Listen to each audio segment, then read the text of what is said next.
Assalamualaikum warahmatullahi wabarakatuh. Salam sejahtera bagi kita semua. Sebelum memulai, jangan lupa untuk subscribe dan nyalakan lonceng notifikasi. Jadi, pada kesempatan kali ini saya akan membahas mengenai aturan sinus dan kosinus pada segitiga sembarang. Sebenarnya apa sih segitiga sembarang itu? Nah, mungkin jika ada yang ingat di video saya sebelumnya tentang sudut dan segitiga, kita telah membahas beberapa macam jenis dari segitiga. Salah satunya yaitu segitiga sembarang. Secara pengertian yang saya pahami bahwa segitiga sembarang merupakan segitiga yang mempunyai tiga buah sisi, yaitu sisi A, B, dan C. Jika pada segitiga yang saya tunjukkan ini, yang panjangnya tidak sama. Jadi A, B, dan C mempunyai panjang yang tidak sama. Dan tiga buah sudut yang besarnya juga tidak sama. Jadi sudut A, B, maupun C besarnya juga tidak sama. Tetapi yang perlu diingat bahwa pada segitiga total keseluruhan sudut adalah masih tetap 180 derajat. Nah, kita review untuk aturan sinus dan kosinus. Bahwa pada aturan sinus dan kosinus untuk segitiga sembarang adalah untuk aturan sinusnya A per sin A sama dengan B per sin B sama dengan C per sin C. Nah, mungkin ini sudah banyak kalian ketahui ketika belajar di kelasnya masing-masing, di sekolahnya sampai tingkat SMA. Nah, kemudian untuk aturan kosinus. Aturan kosinus di sini jika kita ingin mencari panjang dari A, maka rumusannya adalah seperti ini. Jika mencari panjang B, ini untuk panjang C seperti ini. Ataupun untuk mencari sudutnya, cos A sama dengan B kuadrat plus C kuadrat dikurang A kuadrat per 2 dikali B dikali C. Atau untuk cos B dan cos C. Nah, yang jadi permasalahan mungkin masih banyak yang belum tahu dari mana sih asal usulnya muncul aturan sinus dan kosinus pada segitiga sembarang. Nah, jadi pada materi ini saya akan fokus untuk membahas asal muasal dari aturan sinus maupun aturan kosinus pada segitiga sembarang. Untuk sebelumnya, saya ingin sedikit menjelaskan mengenai garis tinggi. Apa sih garis tinggi? Nah, jadi garis tinggi adalah suatu garis yang dibentuk dari suatu sudut dan berpotongan tegak lurus dengan sisi di hadapannya. Nah, jadi garisnya dibentuk dari suatu sudut. Jika tadi gambar kita punya segitiga A, B, C, misalkan salah satu sudutnya itu A atau sudut B atau sudut C, dan berpotongan tegak lurus dengan sisi di hadapannya. Jika misalkan sudut C, maka sisi yang di hadapannya adalah sisi C, C kecil. Jika sudut A, maka sisi yang di hadapannya adalah A kecil. Nah, garis tersebut atau yang dinamakan garis tinggi, dia tegak lurus terhadap sisinya. Jika sisi C, maka dia tegak lurus sisi C. Jika di sisi B, tegak lurus sisi B. Dimulai titiknya dari sudut B. Jika untuk sisi C, maka titiknya dimulai dari sudut C. Begitu juga dengan yang tegak lurus untuk garis tinggi pada sisi A, maka dimulai dari sudut A, membentuk garisnya tegak lurus terhadap sisi A.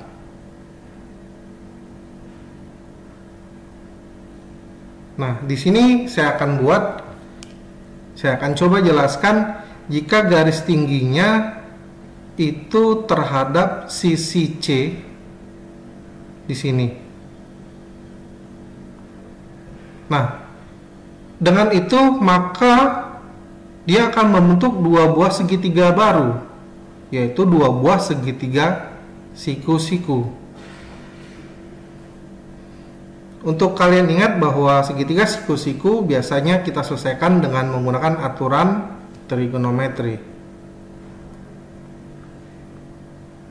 Nah, dengan bentukan yang baru dengan perpotongan ini akan saya namakan beberapa sisinya dengan nama baru pada sebelah kanan atau segitiga yang sebelah kanan.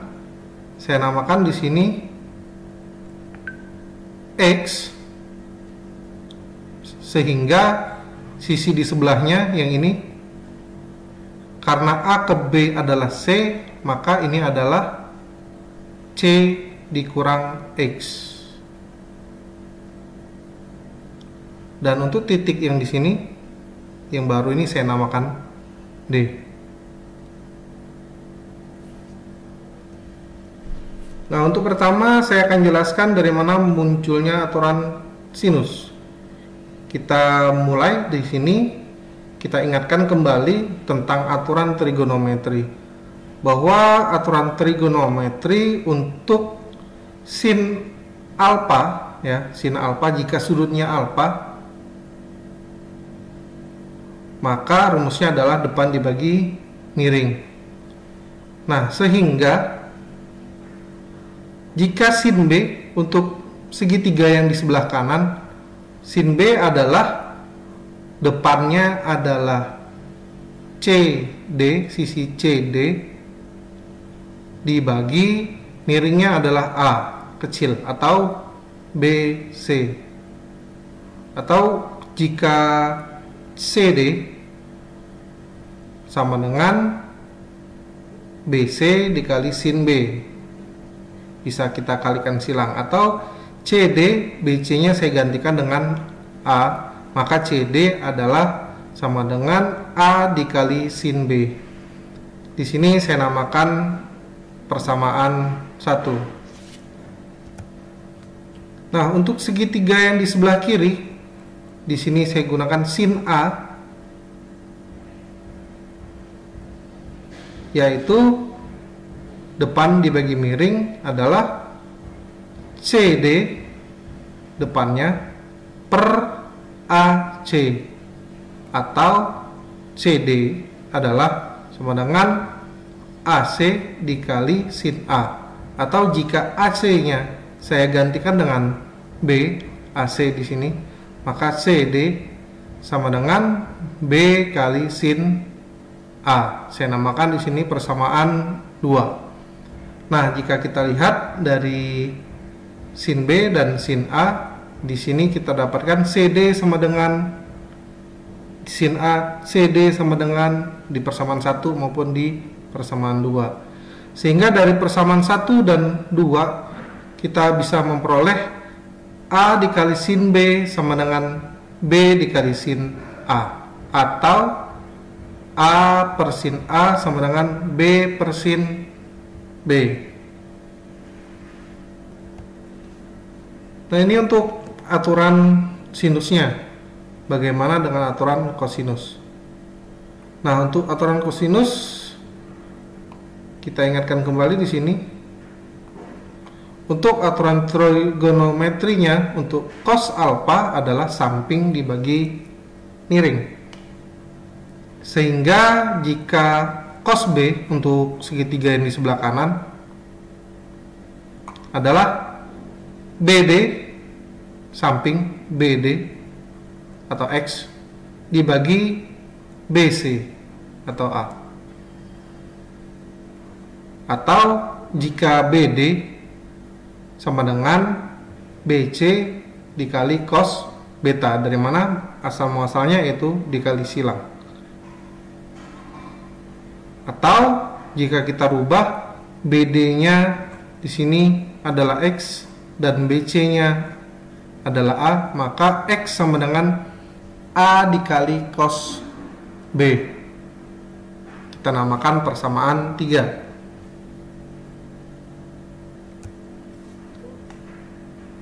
Sampai di sini semoga dapat dipahami. Kita lanjutkan. Untuk selanjutnya kita akan gunakan teorema Pythagoras untuk segitiga BCD dan segitiga ACD. Nah, untuk teorema Pythagoras, jika A ini sisi miring, A kuadrat yaitu adalah penjumlahan X kuadrat sisi lurus sama sisi lurusnya. X kuadrat ditambah CD kuadrat. CD kuadrat. Nah, di sini untuk CD tidak kita namakan. Atau jika CD kuadrat sama dengan A kuadrat dikurang X kuadrat. Kita namakan di sini persamaan 4.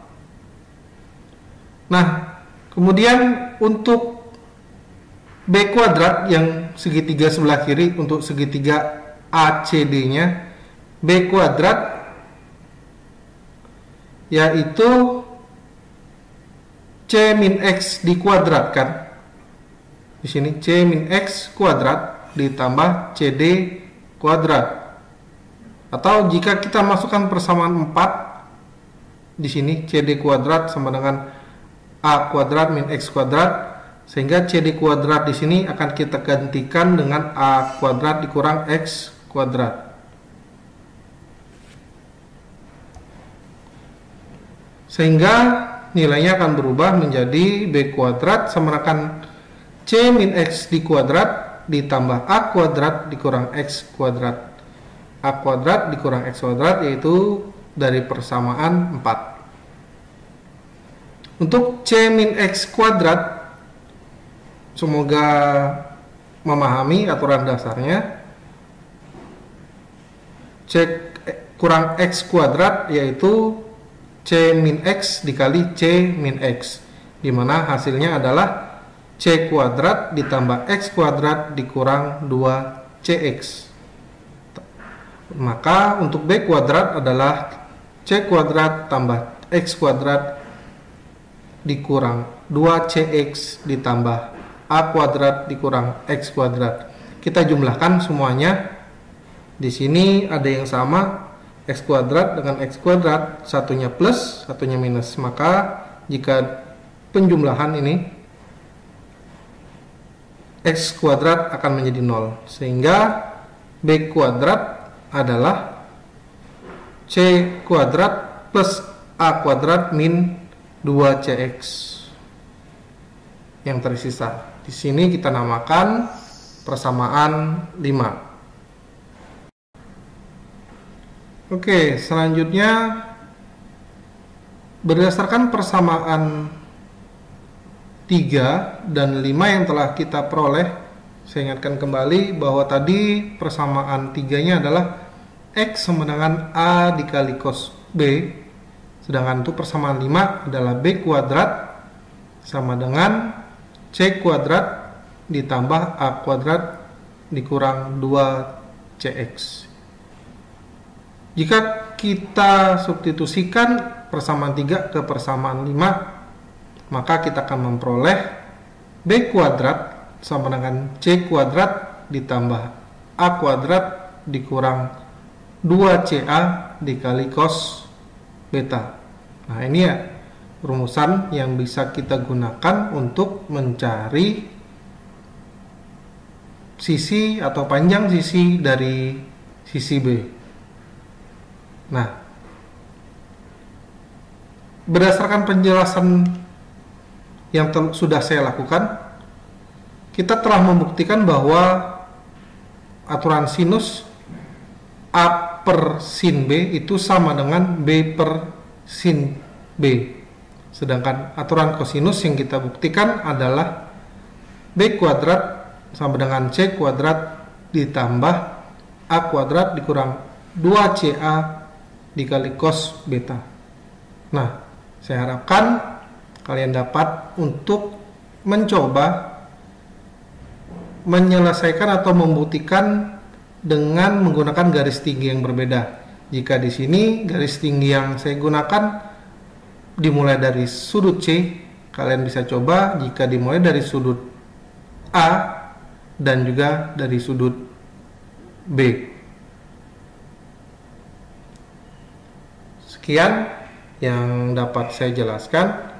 Semoga dapat membantu untuk membuat kalian lebih mengerti tentang aturan kosinus dan sinus pada segitiga sembarang. Saya akhiri. Wassalamualaikum warahmatullahi wabarakatuh.